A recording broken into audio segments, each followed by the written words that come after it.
أعوذ بالله من الشيطان الرجيم بسم الله الرحمن الرحيم الحمد لله رب العالمين الرحمن الرحيم مالك يوم الدين إياك نعبد وإياك نستعين اهدنا الصراط المستقيم صراط الذين أنعمت عليهم غير المغضوب عليهم ولا الضالين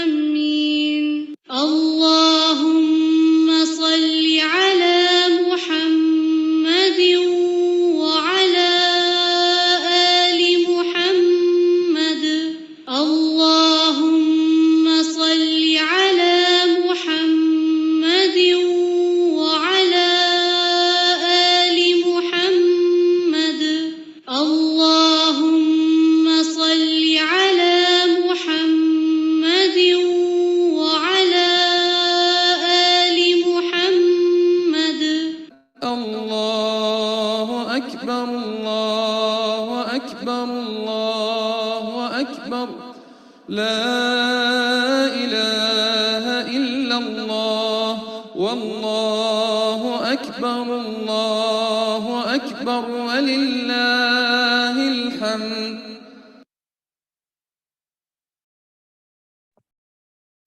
اعوذ باللہ من الشیطان الرجیم بسم اللہ الرحمن الرحیم السلام علیکم ورحمۃ اللہ وبرکاتہ. کیسے ہیں سارے اسٹوڈنٹس؟ خیریت سے ہیں؟ آپ لوگوں کا ویک اچھا گزرا؟ الحمدللہ کثیرا. سب خیر اور عافیت سے ہیں؟ آج کل ہر جگہ بہت وائرس پھیلے ہوئے ہیں اور کووڈ بھی پھیلا ہوا ہے. تو اللہ تعالیٰ خیر کا معاملہ کرے، سب کے گھروں میں عافیت رکھے، آمین. الحمدللہ. آپ دیکھیں کہ یہ جو صحت ہے یہ بھی ایک بہت بڑی نعمت ہے نا. جو صحت کے ساتھ عبادت ہوتی ہے وہ اور طرح سے ہوتی ہے، اور جو بیماری کی حالت میں عبادت ہوتی ہے وہ اور طرح سے ہوتی ہے. اگر آپ کو ذرا سا بھی سر میں بھی درد ہو نا اور آپ کلاس اٹینڈ کرتے ہیں تو کتنا پورشن آپ صحیح سے ایبزارب کر پاتے ہیں، سمجھ پاتے ہیں، غور و فکر کر پاتے ہیں؟ نہیں کر پاتے نا اس طرح سے. تو یہ ہے کہ نہیں، اللہ سبحانہ تعالیٰ انشاءاللہ آپ دیکھیں کہ جب آپ ایک تندرستی کی حالت میں جو بھی عبادت کرتے ہیں نا، اور اگر آپ کو کوئی بیماری کی وجہ سے آپ وہ نہیں کر پاتے، مثلاً جو نفل عبادات ہوتی ہیں وہ اگر نہیں کر پاتے تو اللہ تعالیٰ پھر بھی اس کا اجر آپ کو دیتے ہیں. کیونکہ آپ دیکھیں کہ ایک یہ مسلسل ایک عمل کرنے کی ایک خوشخبری ہے ان کے لیے نا، جو مسلسل عمل کرتے ہیں چاہے تھوڑا ہی کیوں نہ ہو. اللہ تعالیٰ اس کی قدردانی کرتے ہیں، اللہ تعالیٰ کوششوں کی قدردانی کرتے ہیں. ہمیشہ یہ یاد رکھیے گا کہ ہماری کوشش دیکھی جا رہی ہے، اینڈ رزلٹ نہیں دیکھا جا رہا. اینڈ رزلٹ تو اللہ تعالیٰ کے ہاتھ میں ہے. مثلاً آپ بہت اچھے سے پڑھتے ہیں، بہت اچھے سے نوٹس لیتے ہیں، آپ جب اسائنمنٹ کرتے ہیں، کوئز کرتے ہیں، آپ کو آپ کے نمبر اتنے اچھے نہیں آتے مثلاً، تو اس وقت آپ کو ڈسکریج نہیں ہونا چاہیے. کیوں؟ کیونکہ آپ نے کوشش جو کی نا، اللہ سبحانہ تعالیٰ آپ کو اس کے مطابق اجر دیں گے. اور اگر آپ کی کوشش میں کمی ہوگی، بہت ذہین ہیں آپ، بہت جلدی چیزیں یاد ہو جاتی ہیں، بڑے اچھے نمبر لے لیتے ہیں، ٹاپ سٹوڈنٹس ہیں، لیکن کوشش زیادہ نہیں ہے، تو پھر آپ دیکھیں کہ پھر اجر بھی بس اس کے مطابق ہی ملے گا، جتنی کوشش ہوگی، جتنی نیت ہوگی، جتنی ہم نے قربانیاں دی ہوں گی. تو ہمیشہ اپنی کوششوں کو دیکھا کریں، ٹھیک ہے؟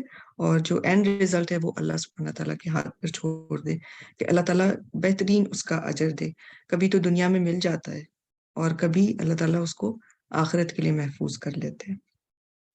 تو چلیں انشاءاللہ ہم اپنی دعاؤں کی طرف آتے ہیں. آج بھی ہماری ایک بہت ہی اچھی دعا ہے، اور آپ دیکھیں کہ آج جو ہم دعا کریں گے نا، یہ عباد الرحمن کی دعا ہے، اور اہم دعاؤں میں سے ہے. ہم میں سے ہر شخص جب قرآن کی طرف آتا ہے تو آپ نے دیکھا ہوگا کہ ہمیں بہت زیادہ جہنم کا جب ہم ذکر پڑھتے ہیں، اس کے عذاب کا ذکر پڑھتے ہیں، جہنم کی آگ کا ذکر پڑھتے ہیں، تو ہمارے اندر ایک خوف آتا ہے نا کہ اللہ تعالیٰ ہمیں محفوظ رکھے اس جہنم کے عذاب سے، اور ہمیں مانگنا بھی چاہیے جب بھی ایسی آیات آتی ہیں قرآن پاک میں جہاں پر جہنم کا ذکر آتا ہے، تو اللہ تعالیٰ سے دعا کرنا چاہیے کہ اللہ تعالیٰ ہمیں محفوظ رکھے۔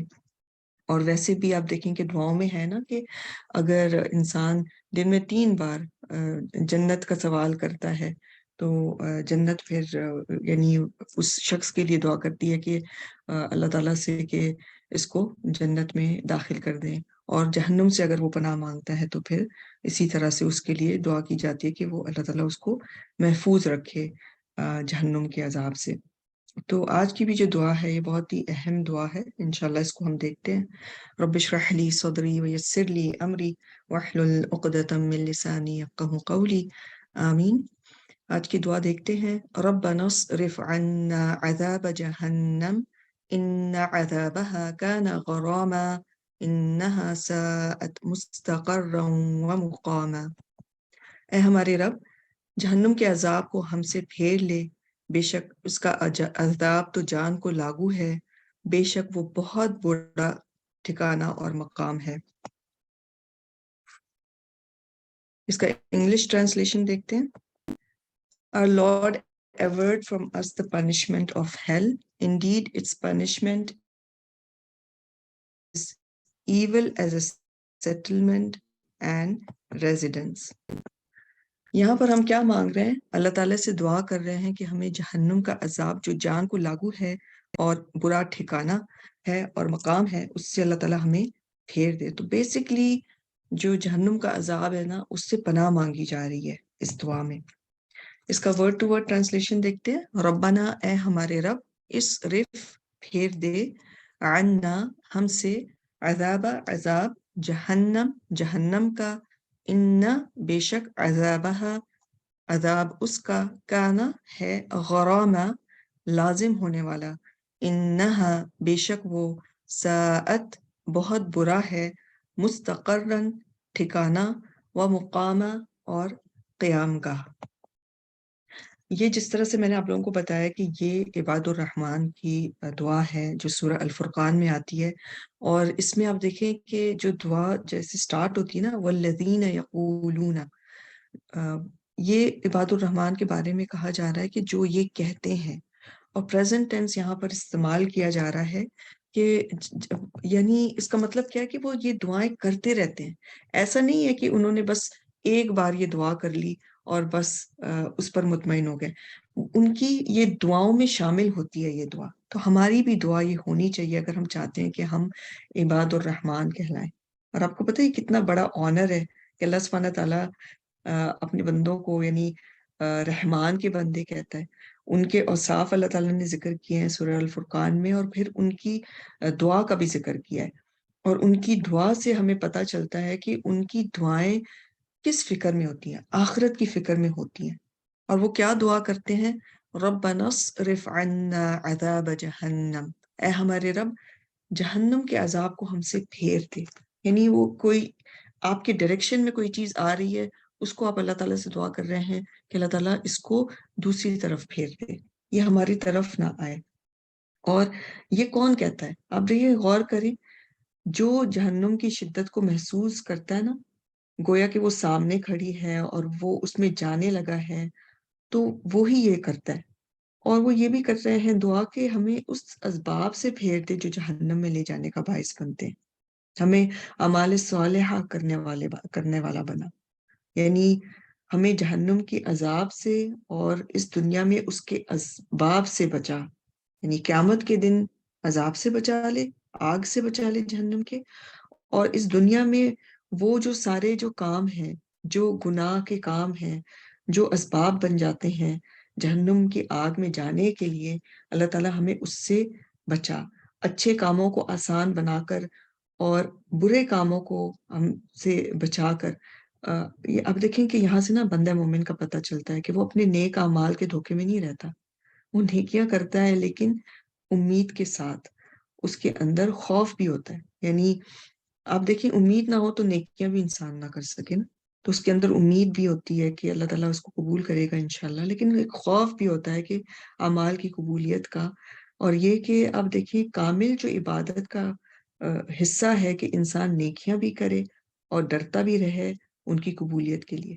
تو ایک جو مومن ہوتا ہے نا، اس کے آپ امیجن کریں کہ دو پر ہیں، ایک میں امید ہے، ایک میں خوف ہے، اور وہ نیکیاں کرتا چلا جاتا ہے، اور اسی کے ساتھ وہ ایک یعنی اڑان اڑتا ہے کہ جس میں اونچا چلا جاتا ہے، وہ اسی طرح سے وہ عمل کرتا چلا جاتا ہے، اور اس کے اندر امید بھی ہوتی ہے کہ اللہ تعالیٰ قبول کرنے والے ہیں، خوف بھی ہوتا ہے کس چیز کا کہ مجھ سے گناہ ہو جاتے ہیں، کہیں ایسا نہ ہو کہ جو میں کام کر رہا ہوں، جو میں نیکیاں کر رہا ہوں، وہ کہیں ضائع نہ ہو جائے۔ آپ لوگ نے سنا ہوگا لیکنگ بکٹ کے بارے میں۔ وہ لیکنگ بکٹ کیا ہوتا ہے کہ انسان یعنی پانی اگر آپ ڈالیں ایک بکٹ میں جس میں کہ بہت سارے سوراخ ہوں، تو وہ کیا ہوگا کہ وہ ایک وقت کے ساتھ وہ خالی ہو جائے گا نا۔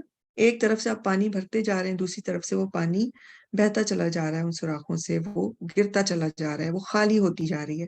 تو ایسا نہ ہو کہ ہم ایسے نیک اعمال کرنے والے ہوں اور ساتھ ساتھ ہم نیکیوں کے ساتھ گناہ کرنے والے بھی ہوں، جو کہ پھر ہمارے اعمال کو کھا جائیں، ضائع کر دیں۔ تو اللہ سبحانہ تعالیٰ مومنین کے بارے میں قرآن پاک میں فرماتے ہیں کہ اور جو لوگ دیتے ہیں اس حال میں کہ ان کے دل ڈرتے ہیں کہ وہ اپنے رب کی طرف لوٹ کر جائیں گے۔ یہ سورہ مومنین کی آیت نمبر مومنون کی آیت نمبر 60 ہے۔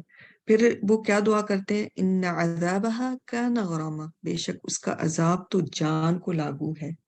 یہاں پر وہ بتا رہے ہیں دعا کی وجہ کہ کیوں ہم سے یہ جہنم کا عذاب پھیر دے، کیونکہ یہ تو جان کو لاگو ہونے والا ہے۔ اور غرامہ جو ہے یہ غرم سے ہے، یہ تاوان کو کہتے ہیں، فائن۔ غریم کہتے ہیں قرض خواہ کو جو مال کا مالک ہوتا ہے، وہ قرض خواہ کہلاتا ہے۔ جو قرض خواہ ہوتا ہے نا، وہ مقروض کے پیچھے پڑ جاتا ہے، اس سے چمٹ جاتا ہے، اس کا پیچھا نہیں چھوڑتا۔ تو جہنم کا عذاب بھی کیسا ہے؟ جیسا کہ کسی مقروض کے پیچھے پڑ جائے۔ قرآن میں آتا ہے کہ ہر انسان اپنے عمل کی وجہ سے گروی ہے، تو ہر ایک کو اس کو اپنے آپ سے چھڑانا ہے۔ تو جہنم جو ہے وہ پکڑ لینے والی ہے، چمٹ جانے والی ہے، اور جہنم کا عذاب اگر ایک بار چمٹ جائے گا تو جان چھڑانی محال ہوگی۔ اب دیکھیں دنیا کی جو آگ ہے اس میں بھی اگر کوئی آپ ایکسپیرینس کرتے ہیں کہ گرم بھاپ بھی لگ جائے تو کتنی تکلیف ہوتی ہے، کوئی گرم چیز کو ہم چھو لیں تو کتنے دن تک تکلیف رہتی ہے، لیکن دنیا میں تو اس کی جگہ اللہ تعالیٰ ایک نئی سکن پھر سے ہماری بن جاتی ہے نا، یعنی وہ تکلیف کچھ دن کے لیے رہتی ہے، پھر وہ ختم بھی ہو جاتی ہے۔ لیکن جہنم کا جو عذاب ہے نا، اس کی جو ہولناکی ہے، اس کا ذکر ہمیں قرآن پاک کی مختلف آیات سے پتہ چلتا ہے۔ اس کے بارے میں آتا ہے کہ خالدین فیہا، سورہ مائدہ میں آتا ہے۔ پھر وَلَهُمْ عَذَابٌ مُقِيمٌ، کہ ان کے لیے دائمی عذاب ہے۔ پھر سورہ البقرہ میں آتا ہے لا يخفف عنہم العذاب ولا هم ينظرون، اور سورہ الاسراء میں آتا ہے، سورہ النساء میں کہ کلما خبت زدناہم سعیرا، کہ جب ان کی کھالیں جل جائیں گی تو ہم انہیں دوسری کھالیں بدل دیں گے تاکہ وہ مسلسل عذاب کو چکھیں۔ تو یہ جو عذاب جہنم ہے نا، یہ مسلسل عذاب ہوگا جو ختم ہونے والا نہیں ہے۔ دنیا میں تو انسان کو اگر 3rd degree 4th degree burns ہو جاتے ہیں نا تو وہ ختم ہو جاتا ہے، یعنی وہ زندہ نہیں رہتا، اس کو موت آ جاتی ہے۔ لیکن آپ کو پتہ ہے کہ جہنم میں کوئی موت نہیں ہے۔ تو انہا عذابہا کان غراما، بے شک اس کا عذاب تو چمٹ جانے والا ہے۔ انہا ساءت مستقرا ومقاما، بے شک وہ بہت برا ٹھکانہ اور مقام ہے۔ مستقر کا جو لفظ ہے قاف را سے ہے، قرار رہنے کی جگہ، ٹھہرنے کی جگہ۔ اب دیکھیں کہ جب آپ کہیں پر ٹریول کرتے ہیں تو ٹرانزٹ میں جہاں پر آپ رکتے ہیں، اگر آپ کو پتا ہو کہ یہاں گرمی بہت ہے، یہاں پر کوئی یعنی کوئی ایسی خطرناک بات ہے کہ یہاں پر ہو سکتا ہے کہیں آگ لگ جائے، آپ ایسے گھر میں رہنا پسند کریں گے جہاں کی وائرنگ خراب ہو اور آگ لگنے کا ڈر ہو؟ نہیں نا۔ تو ٹرانزٹ کے لیے بھی یہ، ٹیمپریری سٹے کے لیے بھی یہ بری ہے، تھوڑی دیر کے لیے بھی بری ہے۔ بہت سارے لوگ یہ کہتے ہیں نا کہ کچھ دن یعنی اس دھوکے کا شکار رہتے ہیں اور اس کو اتنا کمتر سمجھتے ہیں کہ جہنم کا آگ جیسے کوئی ایک یعنی مذاق ہے. کہتے ہیں کچھ دن کے لیے ہم گئے جہنم میں تو گئے، اس کے بعد تو ہم نکال لیے جائیں گے نا. کیا ہم ایسا پسند کرتے ہیں دنیا کے لیے کہ ہم جل جائیں کچھ دن کے لیے، کوئی بات نہیں، اسپتال میں چلے جائیں، پھر تو ہم ٹھیک ہو کے گھر آ جائیں گے؟ نہیں چاہتے نا ہم. تو انہا ساءت مستقرا و مقاما، مقام کیا ہے؟ جائے قیام، یعنی وہاں پر انسان مستقل رہے. تو نہ تو یہ تھوڑی دیر کے لیے رہنے کے لیے اچھی جگہ ہے، نہ ہی اچھی قیام گاہ ہے. تو اللہ تعالیٰ سے ہمیشہ ہمیں پناہ ہی مانگتے رہنا چاہیے جہنم کی عذاب کے لیے، اور یہ دعا ہر وقت ہمیں مانگنا چاہیے. یہ نہیں کہ ہم ایک بار مانگ کر کے بے فکر ہو جائیں. تو انشاءاللہ اس دعا کو ہم دیکھتے ہیں، ایک بار مل کر مانگتے ہیں. ربنا اصرف عنا عذاب جہنم ان عذابها كان غراما انها ساءت مستقرا ومقاما. اے ہمارے رب، جہنم کے عذاب کو ہم سے پھیر لے، بے شک اس کا عذاب تو جان کو لاگو ہے، بے شک وہ بہت برا ٹھکانہ اور مقام ہے. ایک اور بار مانگتے ہیں اس دعا کو. ربنا اصرف عنا عذاب جہنم ان عذابها كان غراما انها ساءت مستقرا ومقاما. آمین. انشاءاللہ اس دعا کو اپنی دعاؤں میں شامل کریں اور جہنم کی آگ کو نا محسوس کیا کریں کہ جیسے واقعی وہ ہمارے سامنے کھڑی ہوئی ہے. ہم اس میں داخل ہونے لگے تب ہماری دعاؤں میں یہ احساس ہوگا، یقین ہوگا، شدت ہوگی کہ واقعی ایسا نہ ہو کہ ہم نیکیوں کے ساتھ ساتھ نیکیوں کو ضائع کرنے والے ہوں اور اس کو یعنی اپنے گناہوں کو کمتر سمجھنے والے ہوں، کہ ہمیں لگے کہ یہ گناہ تو کوئی ایسی بات ہے ہی نہیں، یہ چھوٹے موٹے گناہ ہیں، اللہ تعالیٰ معاف کر دیں گے. تو اس دھوکے کا شکار نہ ہم رہیں انشاءاللہ. چلیں اسی کے ساتھ ہم اختتام کرتے ہیں. اب آپ لوگوں کی گرامر کی کلاس ہے سسٹر شازیہ کے ساتھ، آپ لوگ تیار ہو جائیے. سبحانک اللہم و بحمدک نشہد ان لا الہ الا انت نستغفرک و نتوب الیک. السلام علیکم ورحمۃ اللہ وبرکاتہ. اللہ اکبر اللہ